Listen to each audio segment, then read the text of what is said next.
நாம் இப்பொழுது மூளைக்கு உண்டான மருந்தும் உடலுக்கு தேவையான வெண்மனையான மருந்தும் எவ்வாறு செய்வோம் என்பதை பார்த்தோம்.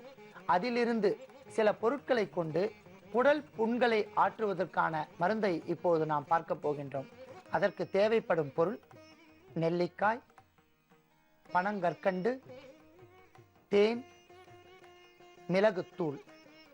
எவ்வாறு இப்போது குடற்புண்களை நாம் ஆற்றிக்கொள்ளப் போகின்றோம் என்பதை கொண்டு இப்போது சிறு துணை மருந்தாக இப்போது நாம் எவ்வாறு இதை தயார் செய்வோம் என்பதை பார்த்து கொள்ள வேண்டும்.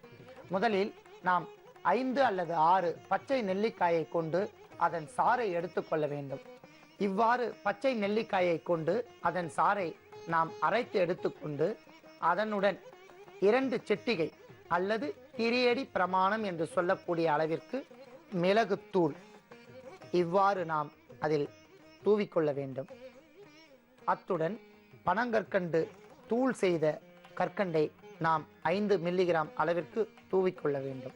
அத்துடன் நாம் தேனை சுமார் 10 முதல் 20 மில்லி அளவிற்கு கலக்க வேண்டும்.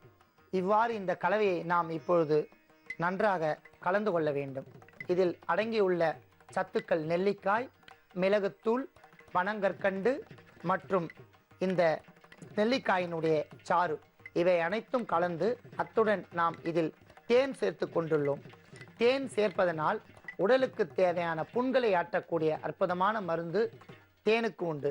மேலும் பச்சை நெல்லிக்காயின் சாறு குடலில் உள்ள அழுக்குகளை நீக்கி குடல் புண்களில் உள்ள கிருமிகளை கொல்லக்கூடிய ஆற்றல் உடையதால் இந்த சாறை நாம் வெறும் வயிற்றில் காலை 7 மணிக்கு மேல் நாம் இந்த சாறை உட்கொள்ளக்கூடாது. காரணம் என்றால் உடல் உஷ்ணமடைந்துவிடும். ஆகையால் காலை 7 மணிக்குள் இந்த சாறிலிருந்து நாம் 5 முதல் 10 மில்லி அளவிற்கு தினந்தோறும் உட்கொண்டு வந்தோமானால் வயிற்றில் உள்ள புண்கள் ஆறி மிக விரைவான குணம் கிடைக்கும். ஏனென்றால் வயிற்றில் புண்கள் இருந்தால் அவர்களுக்கு வாய் வழியாக துர்நாற்றம் வீசும். ஆகையால் இந்த புண்களை ஆற்றக்கூடிய அற்புதமான மருந்து இந்த பச்சை நெல்லிக்காய் சாறுக்கு உண்டு. ஆகவே அனைவரும் இந்த பச்சை நெல்லிக்காயின் சாறுடன் கலந்த மூலப்பொருட்களை உட்கொண்டு சுகமாய் இருக்க